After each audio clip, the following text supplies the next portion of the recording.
Her clothes were still laid out. Her hair tools were still plugged in.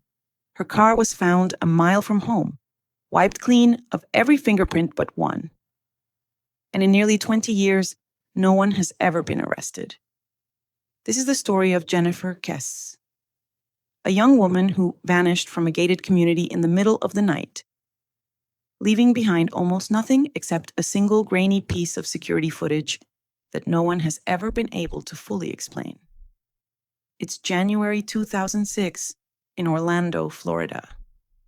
Jennifer Kesse is 24 years old, a finance manager at a timeshare company, sharp, independent, and successful enough to have bought her own condominium in a guarded, gated community. She'd graduated with a finance degree just 3 years earlier. By every account, her life was on track. The weekend before she disappeared, Jennifer had gone on a vacation to St. Croix in the U.S. Virgin Islands with her boyfriend, Rob Allen. They flew back together, then went their separate ways. Jennifer to her condo in Orlando, Rob to his home in Fort Lauderdale. That Sunday night, January 22nd, was, as far as anyone has ever been able to determine, the last confirmed night Jennifer was seen by anyone she knew. The next day, Monday the 23rd, she went to work as normal. She spoke to her father by phone around 6:15 p.m. as she drove home.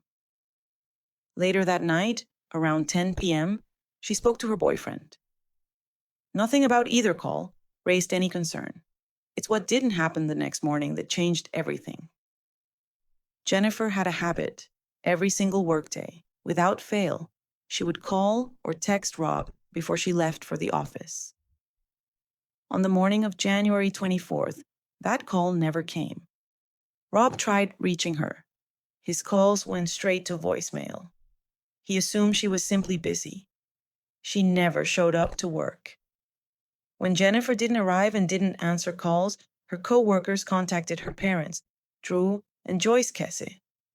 They made the 2-hour drive to Orlando immediately. What they found inside her condo looked less like a crime scene and more like an ordinary morning. Frozen mid-motion, clothes laid out, hairstyling tools left plugged in and running. Every sign pointed to a woman who had been getting ready for work and simply never finished. Jennifer was gone. So was her purse, her briefcase, cell phone, iPod, keys, and the outfit she'd apparently been about to wear.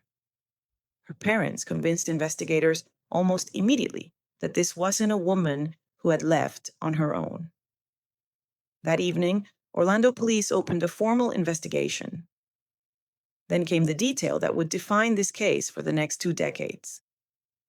Jennifer's car was located roughly a mile from her condo, parked in a nearby apartment complex. A security camera nearby had captured footage of someone parking the vehicle and walking away on foot.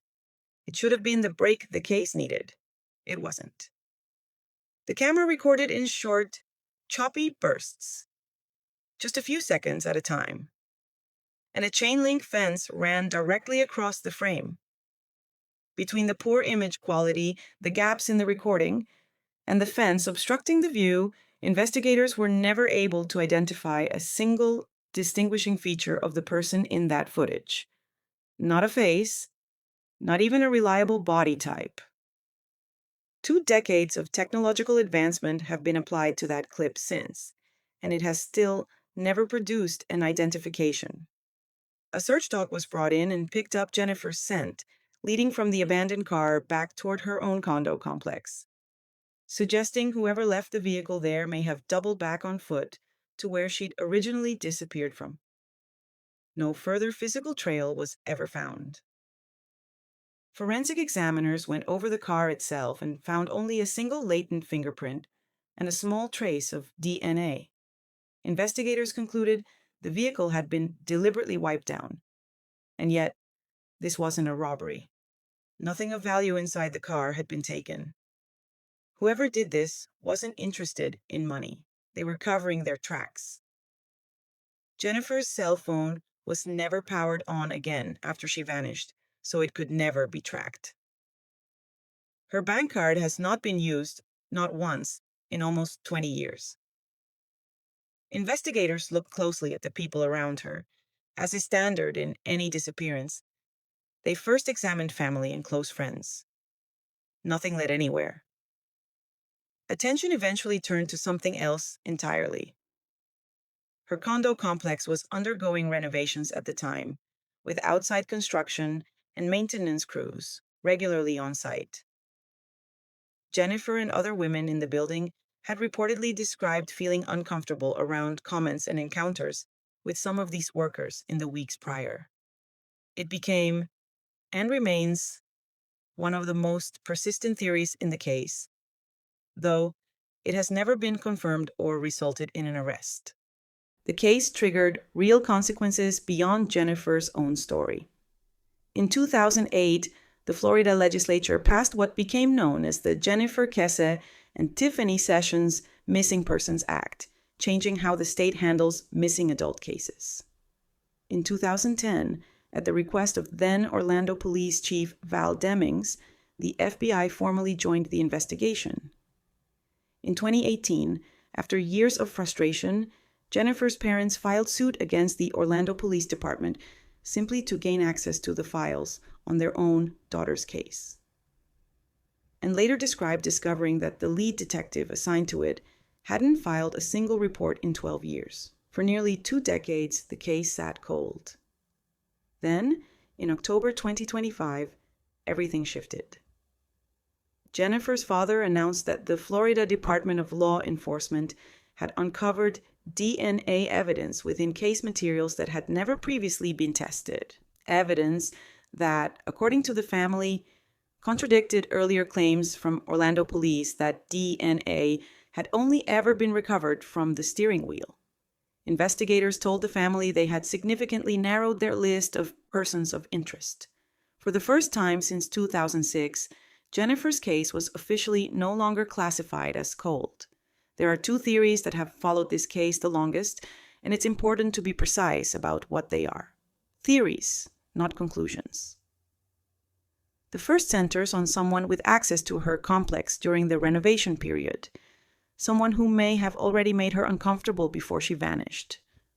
The second, one her own family has pointed to directly, is that Jennifer may have been a victim of human trafficking, taken specifically and deliberately, rather than harmed where she stood. Neither theory has ever been confirmed by evidence strong enough to name a suspect. What remains is a timeline with a woman fully present at 10 p.m. and entirely gone by morning. A car deliberately wiped clean, yet with nothing stolen. A single piece of footage that has outlasted every advance in forensic technology without giving up its answer. And a family who has spent 19 years fighting for records, for testing, for attention, refusing to let the case close on silence. Jennifer Kesse has never been found. The DNA sitting in evidence storage for almost 2 decades is now finally being tested. Whether it leads anywhere is still unknown. For her parents and for investigators who have carried this file since 2006, the question that opened this case is still the only one that matters. Where is Jennifer Kesse? Thank you for watching until the end. Like and subscribe for new mysteries every week.